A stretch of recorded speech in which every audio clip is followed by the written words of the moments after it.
Yeah, so we've had, phone go off. I know. Oh, this is not easy for someone who has not done it very much. It's okay. It's just, essentially, we're just having a conversation about the family and their experiences. Okay. It's not like an FBI interrogation or You anything. won't hold me tight to the dates. No, in fact, yeah. I think you have all It's, the dates. yeah, it's more the stories, the memories, the sort of experiences, that I'm most interested in. I'm rolling on both of them. Good to go? Okay. Yep. Great. All right. Well, let's start maybe by having you state your name for us first. My name is Murrel Dawson. Great, thank you. And my name is Robert Bauman, and we're conducting this oral history interview on August 6th of 2013. And the interview is being conducted on the campus of Washington State University, Tri-Cities. And we'll be talking with Murrel Dawson about her family and their experiences in Priest Rapids Valley. And so let's start with that maybe. If you could talk about your family's history a little bit, maybe how they came into the area and that sort of thing. Well, my mother and dad and the oldest four of us kids came from Prosser. It was right after Depression days.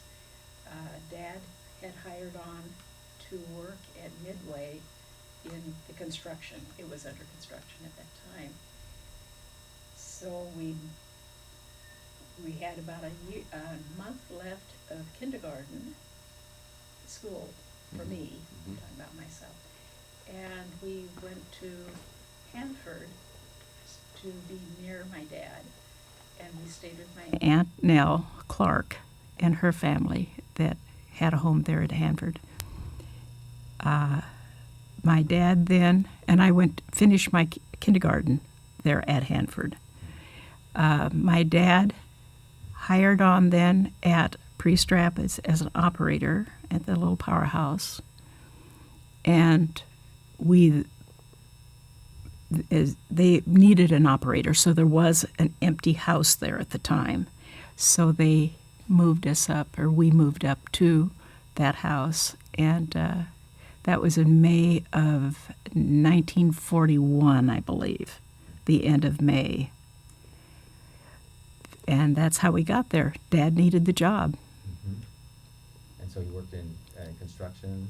He was, I would say, a laborer. And prior to that, when he came from North Dakota, and I think when he lived back there, he had done some work as an operator for some company, I don't know what. But so he had some experience at that. But during the Depression days, like everyone else, he just hustled for work, traveled for work, because we had 4 children in the family at that time. And what about your mother? I understand she had lived in Hanford growing up or something? Mother's family. Mom came from Indiana as a little infant. They came out on a train, settled in Heartline, and on a wheat farm. My grandfather was the civil engineer, I believe, county engineer for that county. Then I think they lived in Ephrata for a short time. He was not a good wheat farmer, I understand. But he had several boys that did the work that were, partly grown at that time. So then at that point, they moved to Hanford.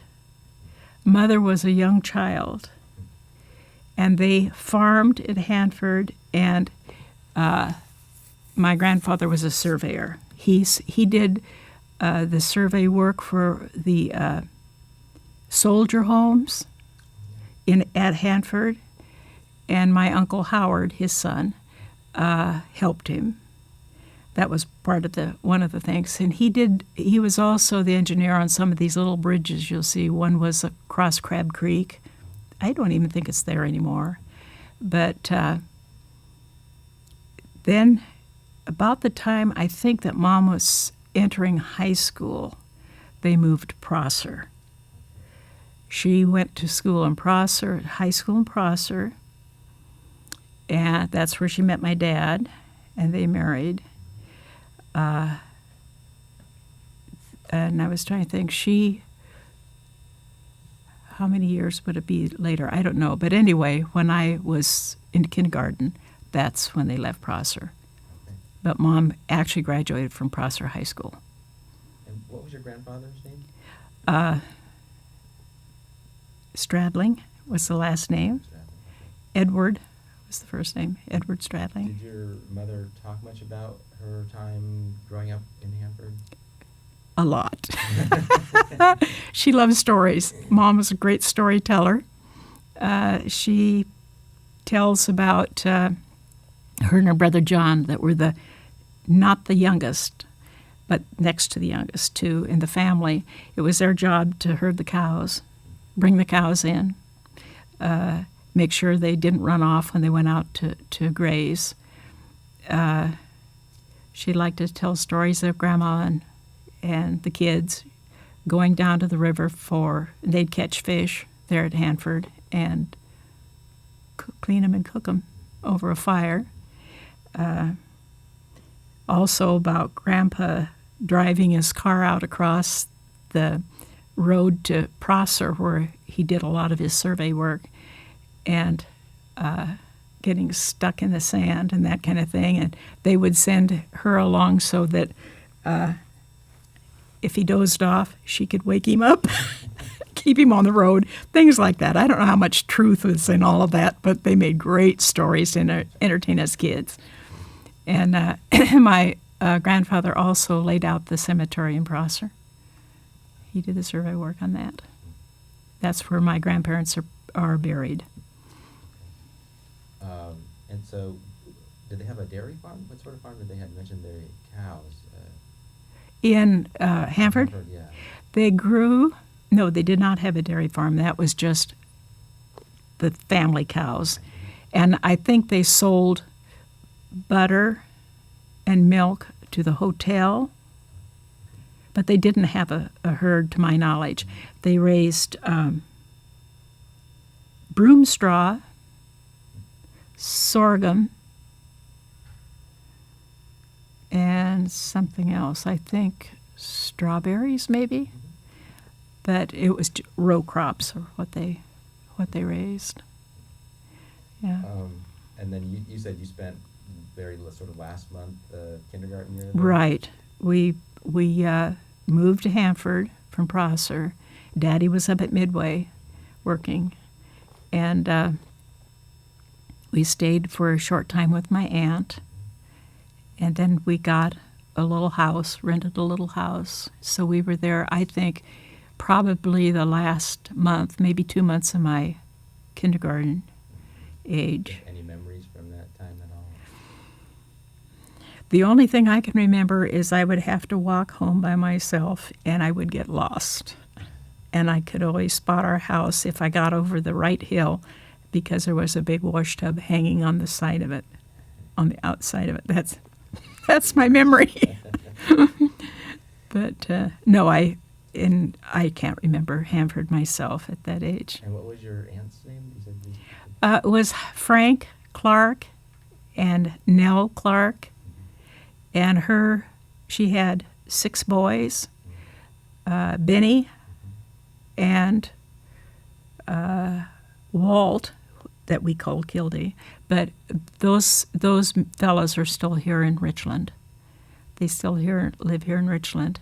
The other sons are gone. One lives in Wenatchee. Steve lives in Wenatchee. So, let's see, Howard and Ray are gone. Yeah.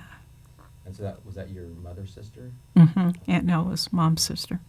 And then, so you said then you arrived in Priest Rapids in about May of 41? Mom, in her book, that's where I get these dates, in May of 1941, she went up to Priest Rapids to what we call the John Van Ortstrand house. It was the number 3 house, and it was vacant. And she remembers vividly of walking into a house that the wind could blow dust through. It was built in 1914 or something like that, and it was built flat on the ground. There was no foundation to lift it up, and it had guy wires to keep it straight from the wind. It was guy wired on the upwind side because the winds blew so hard that it I don't know what you call it, tilted. Not a huge amount, but enough that they had to guy it up. And it was full of sand and dirt and leaves and whatnot. So Mom got in and cleaned it up and got her favorite story, and she was spooky as spiders. She was real scared of spiders, of rolling newspapers up tight and lighting them on fire and making sure they weren't flaming but just cinders, and burning the black widows out from under the tub that sat on legs, the old style tubs, and trying to clean up the bathroom. And then once she got all that done, then us kids came up from Hanford and joined.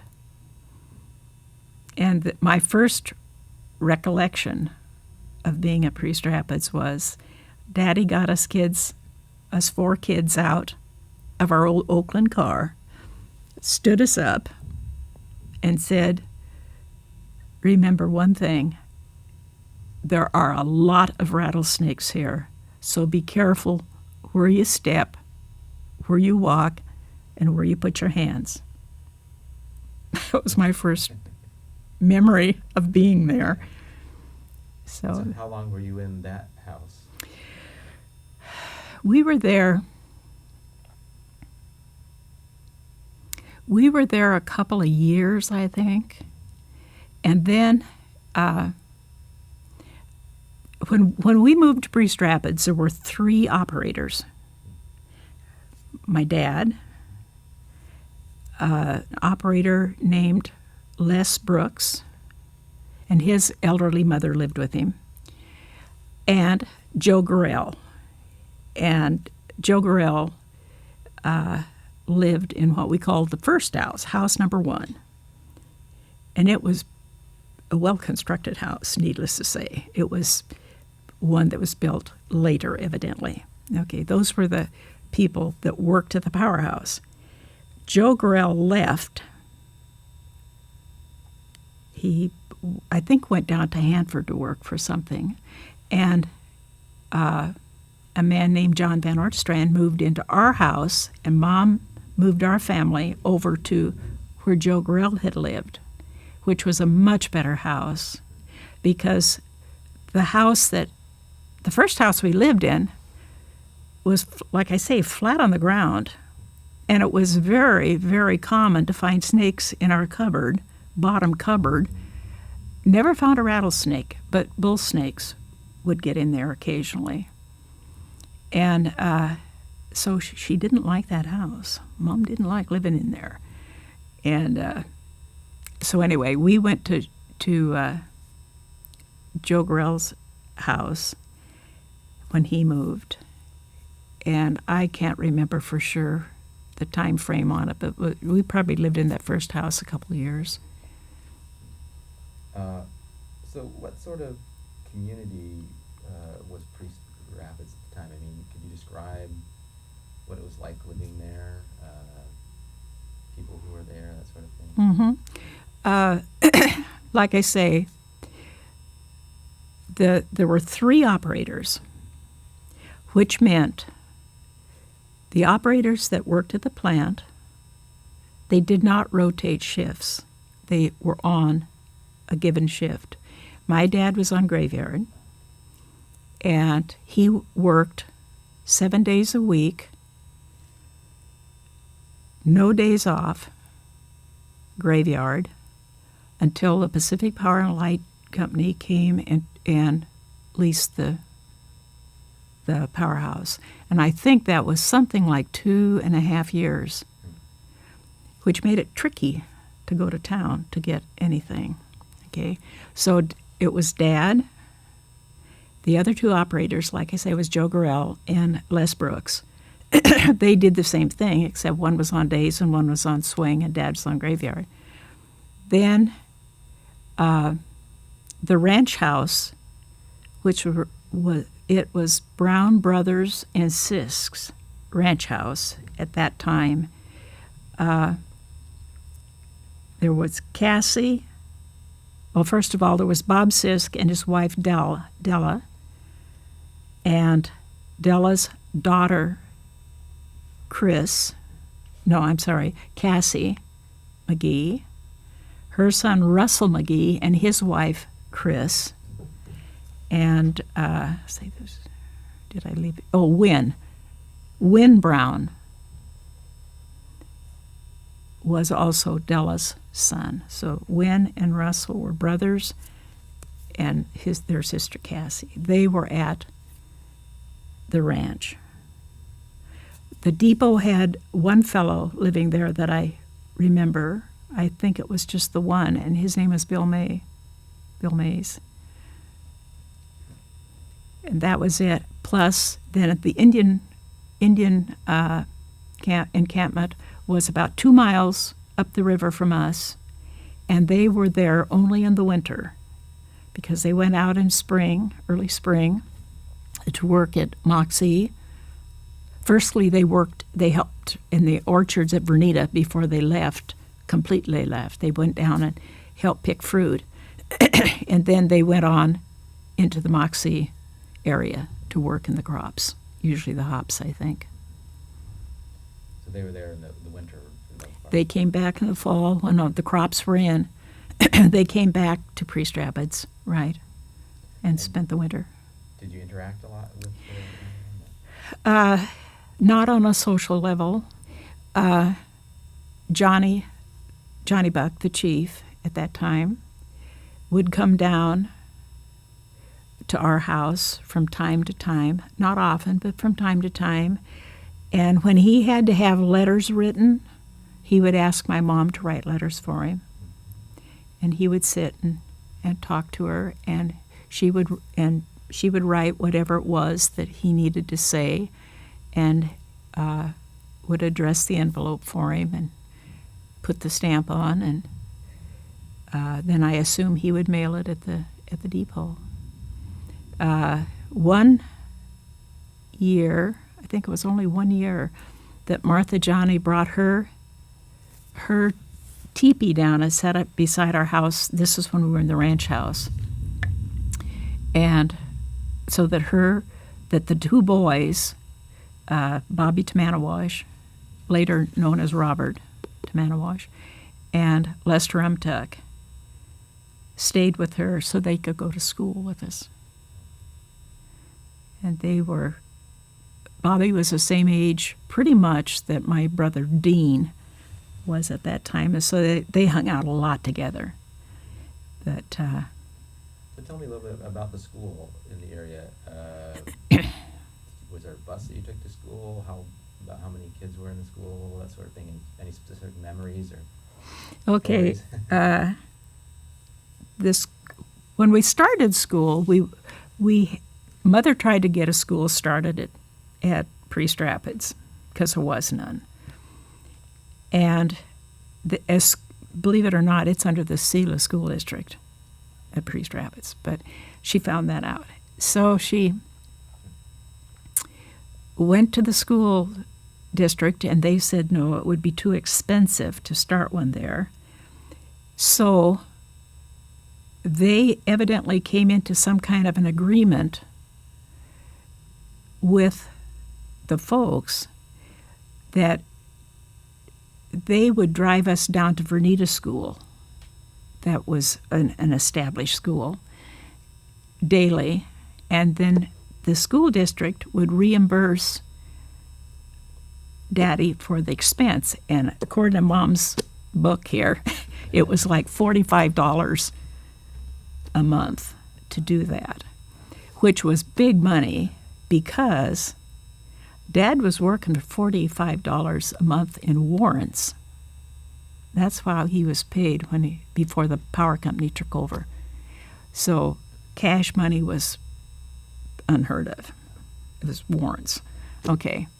So anyway, we went to Vernita School until it was closed down, and I think they closed it down like in 1942 or something when DuPont took over the area. They closed that school, which left us kids at Priest Rapids without a school.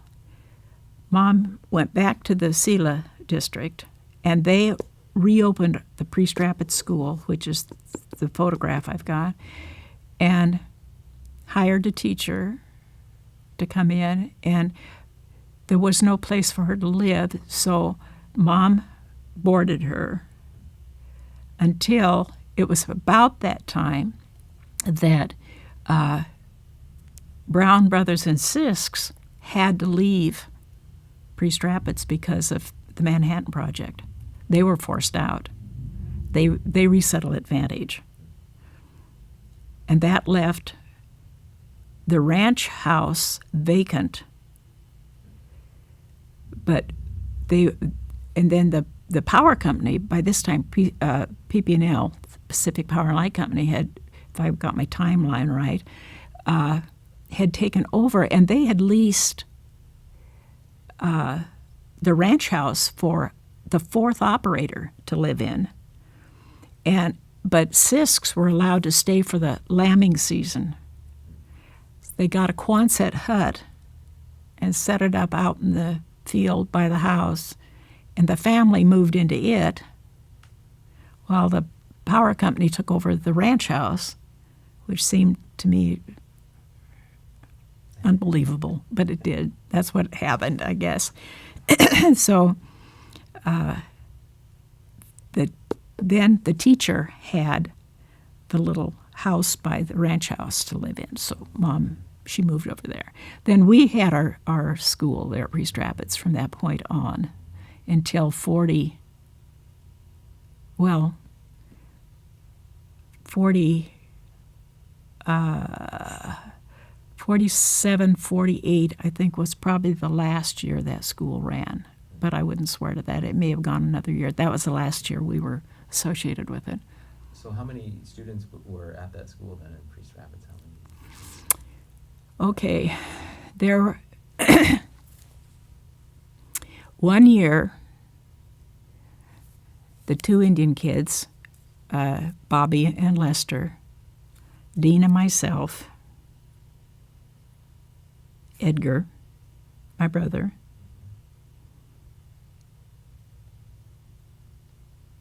I think that was it one year. Another year, Jake Strike had two little girls. He moved his family in. He was the fellow way up the river. And one year they were there, but the Indian boys weren't there. But basically, it was the Anglin kids and the Yeager kids. The others came and went. And then the last year, Mother drove the school bus up from Vernita, because we then at that point lived in Vernita, drove it up, and 2 or 3 kids from Midway came up and joined and that was the picture of Mom standing by the car. There must have been about 5 or 6 of us maybe. What was your teacher's name, the one that was hired to come teach? Firstly, it was Maddox, Mrs. Maddox. Interesting lady.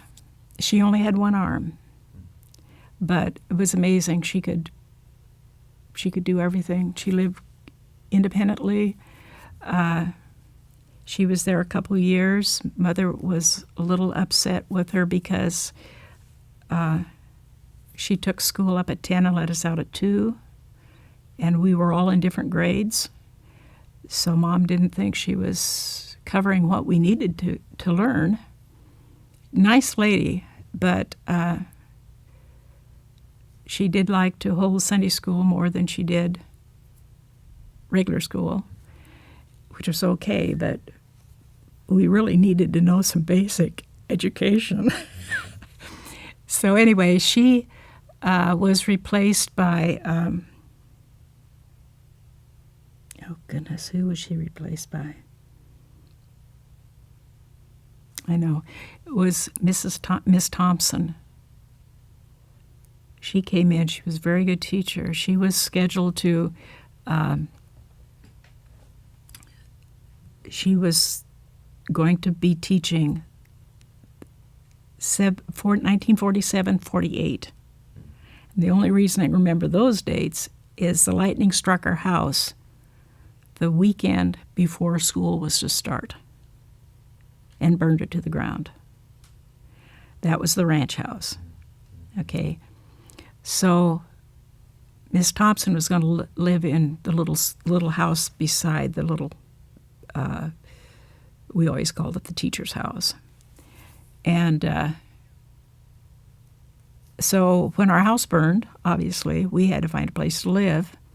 So the PP&L at that point found us a place down in Vernita, the closest one to Priest Rapids, which was the Knob Brothers' home. It was vacant because of Manhattan Project. Those guys were all sent out, left. They had to leave. So we moved there for that winter and spring, and we were there when the 48 flood hit. And Mother was still driving us up to Priest Rapids to school and to take Daddy to work. Dad was still at the powerhouse. So the flood caused some problems in the spring because it covered the road. So there were times that the speeder from the railroad station would come down and pick us kids up and take us up so we could go to school. But the older children, my brother and sister, who were 8th grade and older, they drove down. Daddy taught my brother how to drive. I don't know how old he was, 8th grader, I guess, or something like that.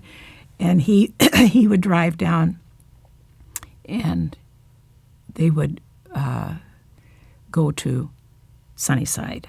Although my sister, when she was in the 8th grade, they took the 8th grade kids out of the Vernita school because the classroom was too much for the teacher. So the 8th grade kids went into Hanford, and my sister was there when the bulldozers came in to start breaking up for Manhattan.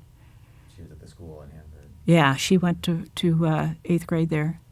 And then after that, the kids came back home, and Edgar never went there, I don't believe. Edgar was still at home. And then they would go down to Midway, and Irvie Wright would drive a little bus into Sunnyside, haul the kids into Sunnyside every day, and bring them home again. And then my sister started living in Sunnyside with my aunt, and she was kind of the older one, and while she was in high school, she roomed with my aunt, and also a family named Beth and Claude Jones in Midway. She stayed there a year. But that was how we got her education. I want to go back and ask you a little bit about when your house burned. Mm-hmm. So there was a lightning strike. Were you home at the time? Mm-hmm. Must have been a fairly scary situation. Well, we had just, Dean and I, my brother younger than me by a year, we had just gotten home from town, actually, shopping, and we had ridden in with Irby Wright and come home, and Mom, I guess Mother had picked us up, or somehow we'd gotten up to Priest Rapids. I don't remember exactly how, but we were trying on our school clothes, and the storm had come in. It was a humdinger. It was probably the hardest lightning storm I'd ever seen. And most of the storms would come down the valley, hit us a little bit, travel on down. This one didn't. It came in and just hung there. And we heard Daddy was sleeping. He was on graveyard, but because he was on rotating shift by this time. But we heard this big, heavy bang, and he jumped up, got in his clothes, and went to the powerhouse. He thought the powerhouse had been struck. And Mom, she reassured us kids, don't worry, we've got lightning rods on the house. It can't hurt us. It won't hurt us. And my brother was actually mopping the kitchen floor for her right in the back of the house. It's a big house. And it struck right over the top of him. And he had just gone out the back door and with a mop pail in his hand. And Mom claims she never found the pail, but I don't know that. That's probably a Mom story. But anyway, some people, the Bells, Leo and Effie Bell, one of the operators by this time, they were coming up on the grade road, the road that leads up along the mountain to Priest Rapids, and they saw it hit our house. They saw the bolt hit the house. It hit the top of a poplar tree in the front of the house and bounced and hit the cliffs behind Priest Rapids. There's basalt cliffs back there. At least this is what Effie told us. And they realized the house had been hit, so they really drove as hard as they could. You have to remember, these are all rocky, rutty, unpaved, well-used, beat-up roads. So they drove as hard as they could. They ran up to our front step yelling, "Your house is on fire." And when the lightning bolt evidently hit the back of the house right over the kitchen, it went right down the ridgepole of the house and hit the tree, it ignited our house. There was no way to fight it. The water pressure wouldn't reach. We didn't have big fire extinguishers at the house. Plus, we had no insurance. But anyway, someone ran and got Dad from the powerhouse and said, "It's your house on fire. It isn't the powerhouse." So Daddy came home, and by this time, the neighbors were all there helping. They just couldn't get the fire out. So we all just got busy and carried everything out we could. Mom put the two little kids, Janetta and Butch, in the car, drove the car out in the field with the kids in the car so nothing would happen to them, and came back. And Yeah.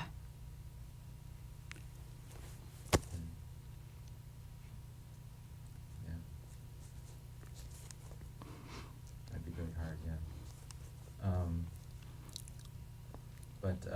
And so then you moved to the house at Bermuda. yeah, the Knott Brothers house, yeah, So obviously this is a very small community, very small. very small. So where did you do your shopping? Where, did you, for either groceries or clothing, or where did you go to purchase? Well, for clothing, it was Montgomery Ward catalog or Sears catalog. We could order it, okay? When we were first there in 41, a man named Ryerson in White Bluffs, he had a store that sold food and dry goods of some sort. I don't remember the store at all, but Mother would he would send, see, we got our mail that way too, Okay. from Kennewick. And the mail carrier would come up every, I think, 3 times a week. And Mom could write a grocery list out, and he would drop it off at Ryerson's on the return trip. And we all did that, all the people.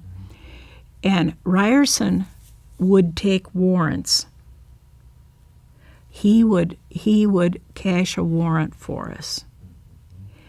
And then when the next day, the next time he brought the mail up, he'd bring those groceries or whatever Mom had written on the list.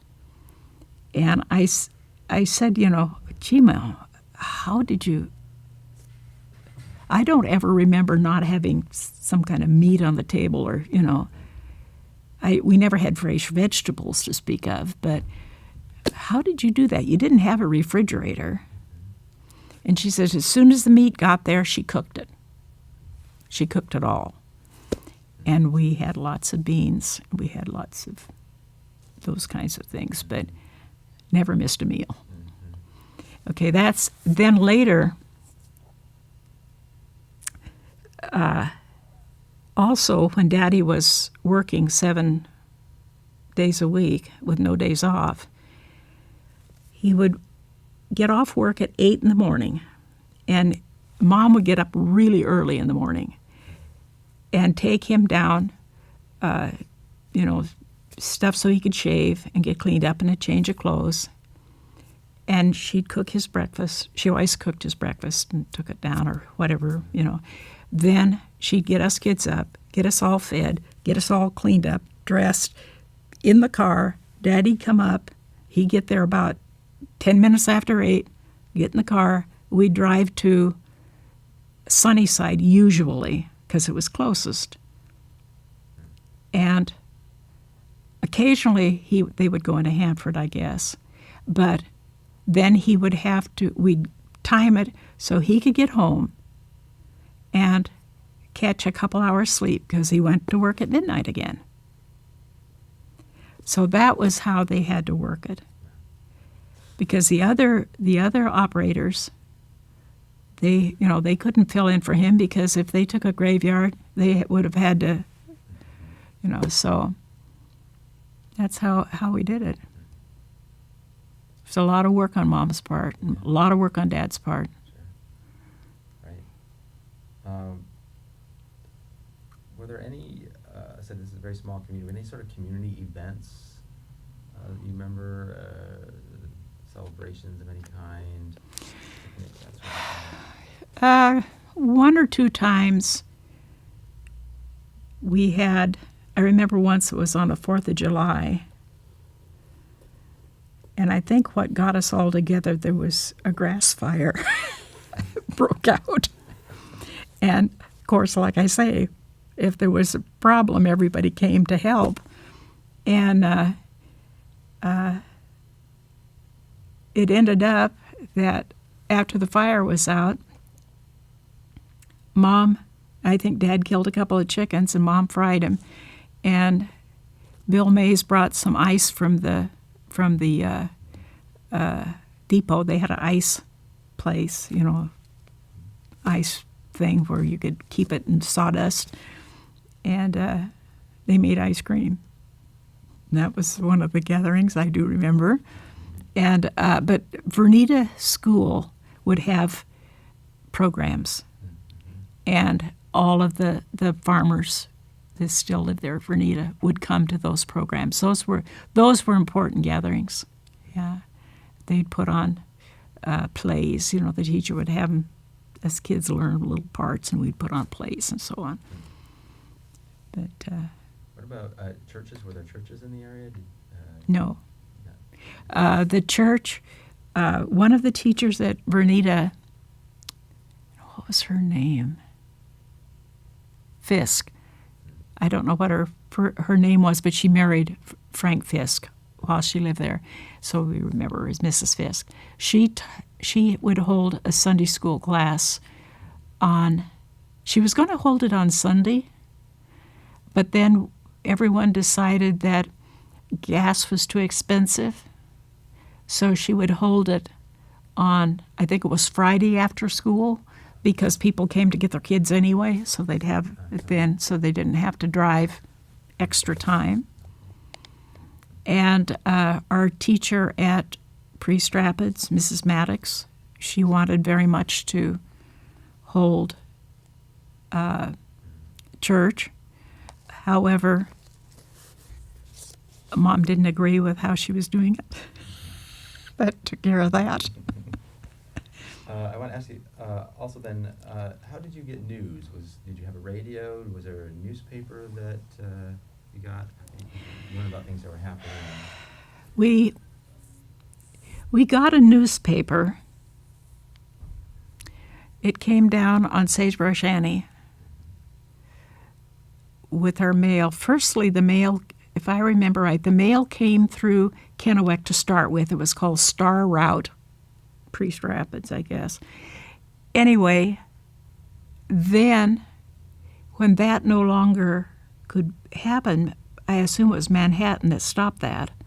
It came down through Beverly on the little Sagebrush Annie train, and we would get a newspaper that way. We had a radio, but the static was so bad, it was rather difficult to listen to the radio, but we did it anyway. But that was that, and there was a telephone line, they called it the High Line, that you could call from the powerhouse out. But our telephones in our houses were the cranky kind, and they only went to the powerhouse. Okay, so you couldn't call someone, you can only call the powerhouse. I don't think we had the ability to telephone away from Priest Rapids from the houses. And I don't think they ever did, even after the Pacific Power and Light Company took over. I don't think they changed the telephone system. Do you remember any particular radio shows that you liked listening to? Or? Yeah. Fibber McGee and Molly, Jack Benny, and then us kids would listen to the Inner Sanctum, and I think one was called Wanted, Dead or Alive. These are all mystery stories. And my brother Dean, who was, like I say, was a year younger than me, we had vivid imaginations, I guess, because we knew that one of those 10 most wanted was out of Priest Rapids for sure. And if we didn't really pay attention, we were in danger. In trouble, Yeah. So those were the things we. I think the Lone Ranger maybe. Yeah, those were the. So that provided you some entertainment. Yeah. Any other things that you did sort of just for fun, for entertainment? We did a lot of climbing around the mountains, on the mountains. My sister, Joanne, who was the oldest and the most, she had a good imagination for things to do.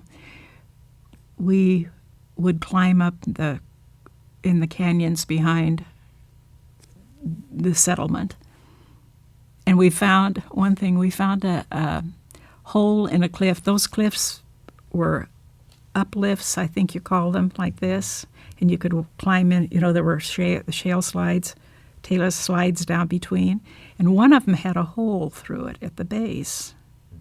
So we decided that it needed a name. So we took some paint up there and we wrote Wishing Tunnel 1945 on it. And I think we wrote our names. I can't remember that part for sure, but 1945 Wishing Tunnel. Mm-hmm. And just not too many years ago, I worked with Jason Buck when I worked for the Culture Resources at Battelle. He says, he lives at Priest Rapids. He says, we often wondered who did that, who put that there. And I says, well, Jason, your question is answered. The Yeager kids did. But climbing around the rocks or the mountains, hiking. If some of our cousins came out, we played touch football and work up, I think is what you call it, with baseball, where you have softball and there aren't enough to make two teams, so you play it that way. My brother Edgar, who's 2 years older than me, had a horse. One of the Gandy dancers that came in at Priest Rapids to lay the new rails for Manhattan, when the Manhattan Project came in, he bought Edgar a horse, a saddle, and a bridle. And I think he bought it from the Indians. And so my brother, he was a pretty good-sized kid for his age, although he was 12 probably, 10 or 12. I don't know for sure how old he was. He rode that horse everywhere. And one time, for some reason, we didn't get our mail from Beverly. And this, I think, to this day, I think about it and I think, oh, Mom, why'd you do that? But anyway, she let him ride that horse to Sentinel Gap, where that is above Priest Rapids, where the Beverly, the railroad tracks, the bridge goes across the river. He rode that horse up there all by himself, walked across that bridge, got the mail, walked back across that bridge. He's just a kid. Gets on his horse and rides back. Well, I think to myself, riding a horse up there wasn't all that big a deal, but to walk across that bridge with the Columbia under it. And another thing, the same guy that bought the horse for him, a nice man, but he was from, I think, New York or someplace. He was just a laborer that came out to help lay the tracks. We got to know him a little bit. He and Edgar rode their horses down, crossed the ferry, and I assume Vernita. I'm not sure what ferry they went across, but I think it was the Vernita ferry, which was the Richmond ferry, I believe, by name, down to Ringgold Ranch.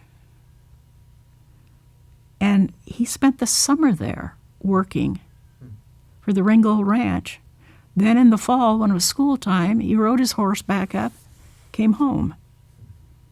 Now, this day and age, do you think I let my kid at that age do that? No. Mom didn't know who lived at Ringgold.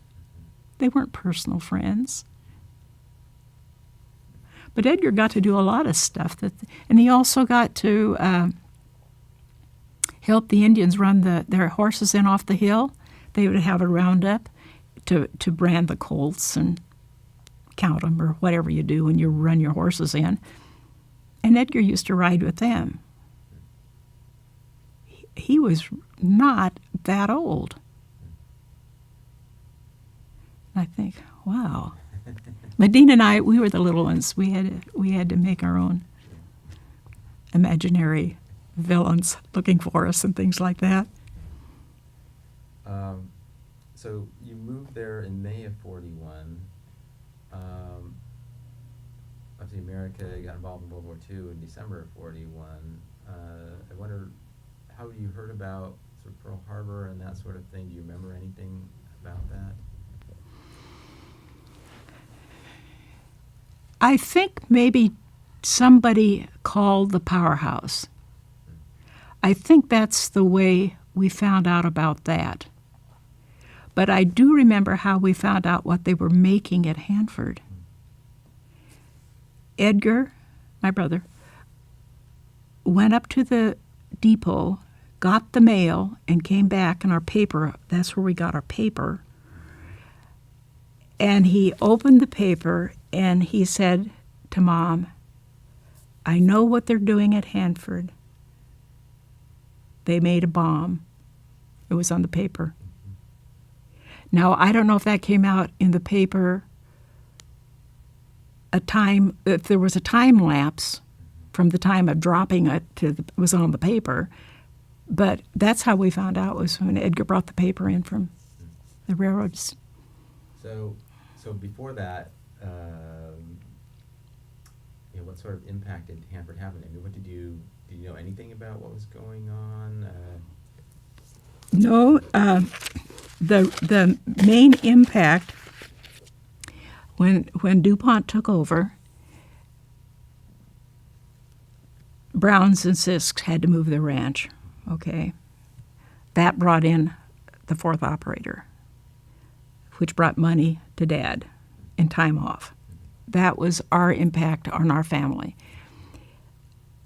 And at that point, they started taking up the railroad tracks, the rails, and reinforcing them, putting down heavy ones, because at that point, or very soon after, Sagebrush Annie didn't come anymore. It was those huge, long trains, those heavy trains, bringing the materials in to build Hanford. Prior to that, Sagebrush Annie just came down and picked up the fruit at Vernita and White Bluffs and turned around and went back. And it was, a big, long train would be 2 cars then, and the caboose. But that was probably and also we had to have identification. And I don't remember if all of us kids individually had to have identification, but Mom and Dad did before they could come through the checkpoint at Midway, because the Midway was then guarded by MPs, and we'd have to stop there, and they would check our identification and let us go through. And if we had company come to visit us, we had to verify who they were and what they were doing. That was the impact, one impact, So you obviously knew something was going on because there were guards and the trains, Mhm. right? But We had no clue. what exactly was No. somehow related to the war effort. Yeah, and all of the ranchers and which were mainly fruit people, were forced out of Midway, the Midway Vernita area. Midway, of course, was fully constructed then, and it had a full crew of workers there to run that substation. No, we didn't. We all guessed. We were told that if we heard a siren, a warning siren, to immediately go to the railroad track.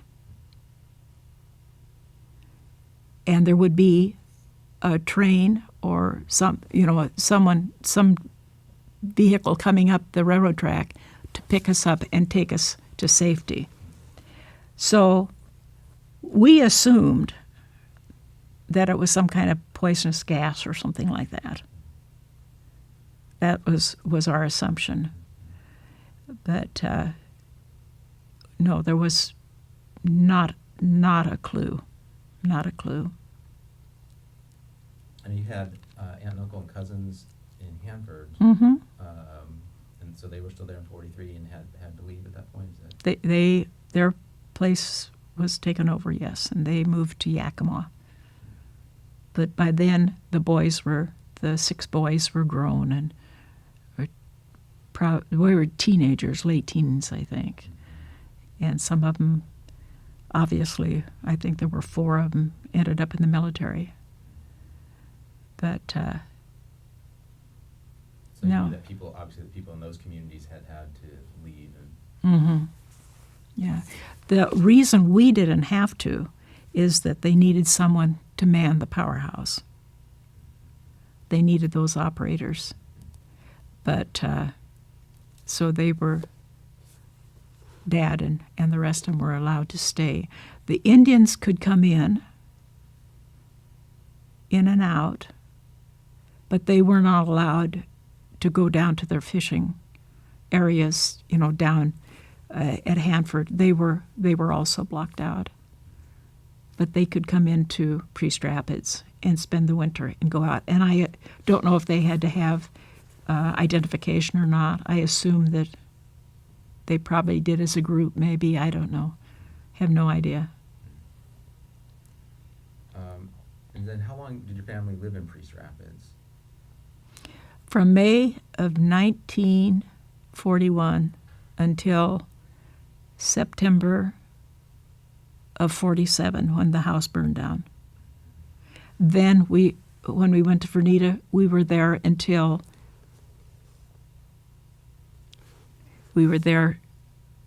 September of 47. 48 was the flood. So we went to Yakima in 1948. And what was the reason for moving to Yakima? Was it the flood? No, it was the fact that they transferred Dad. Dad got a job at the PP&L substation in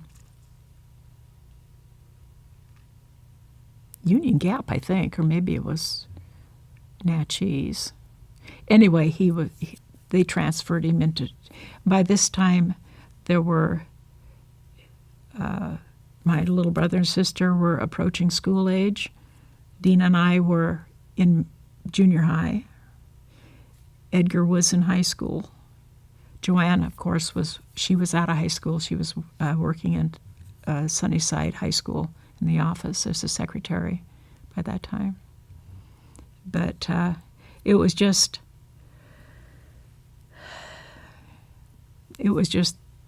time that we left. Yeah. So you're there from 41 to 48 in the area. You're Mm-hmm. working there. Mm-hmm. What if there, anything we haven't talked about in terms of things you think is important for people to know about the area at the time, what it was like living there, growing up there? Well,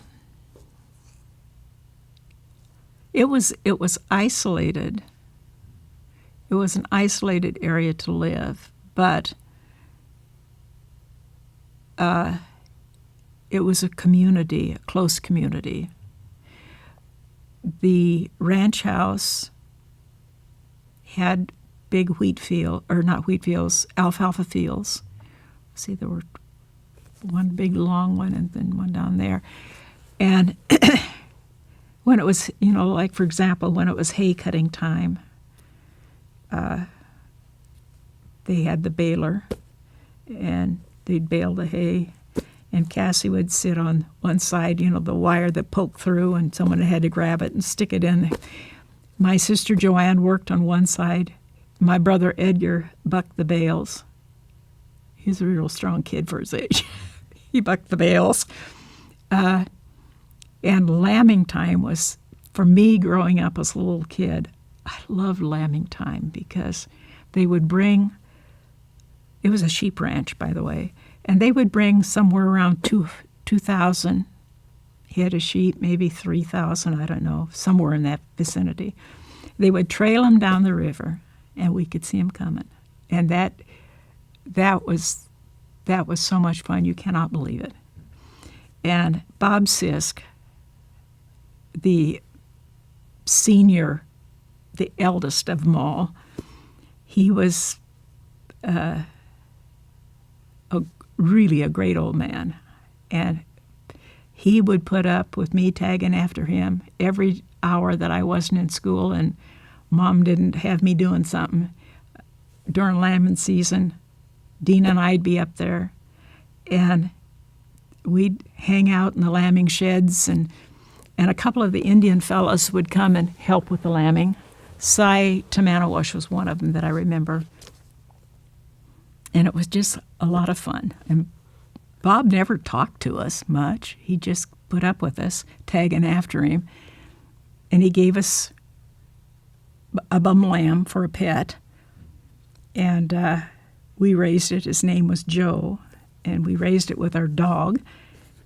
And I think it's probably the only lamb in history, the only sheep in history that chased cars. And cars coming in Priest Rapids was pretty rare. And our dog would go out and chase the car. And the lamb would go with him. And the lamb would chase the car, even as a grown sheep.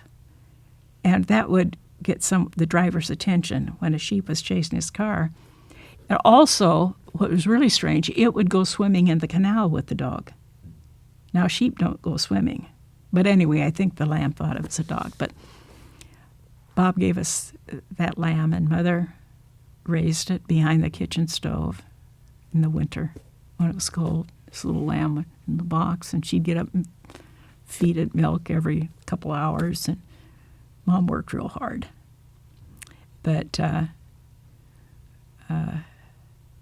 that was a fun part, was when Browns had their sheep in. And then in the spring, they'd separate the ewes that had twin lambs and the ones that had single lambs. And Bob Sisk always took the herd that had the twin lambs because it was trickier to keep all those sheep together.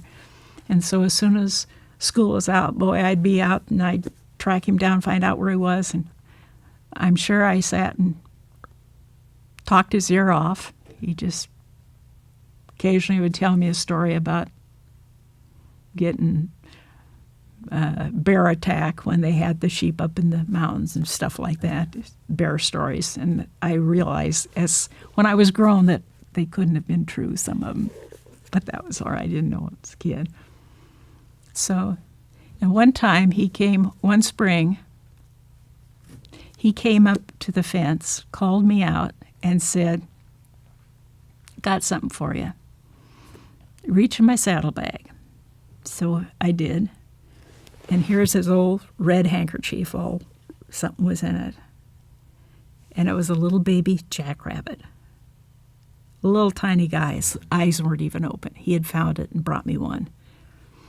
So, needless to say, it was Mom that got up every couple of hours and fed that little rabbit throughout the night.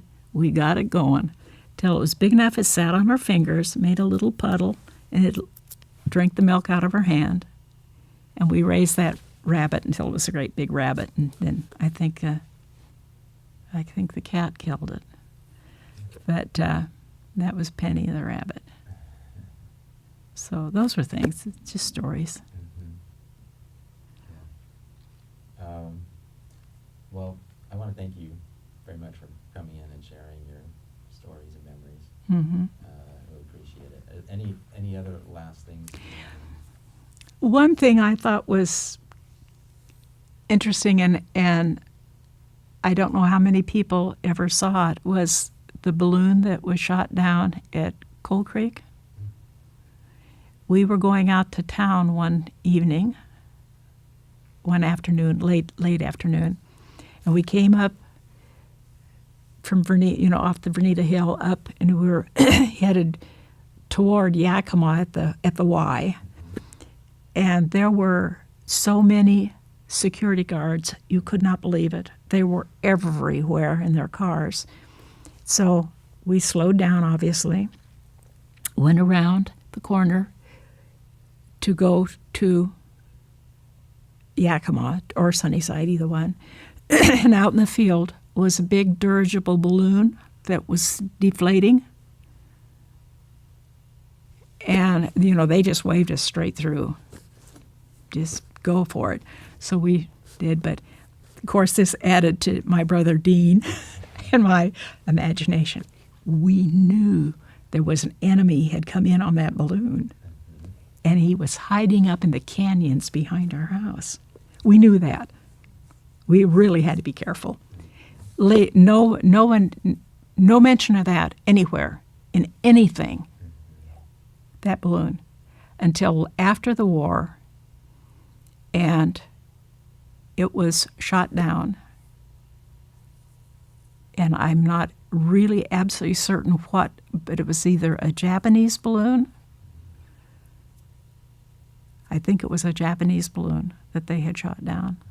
But I'm sure it's somewhere in the records around here, but we did get to see that. You saw it, right? You go past it. Yeah. It was still inflated, but it was down. You know, the ends of it was had deflated down.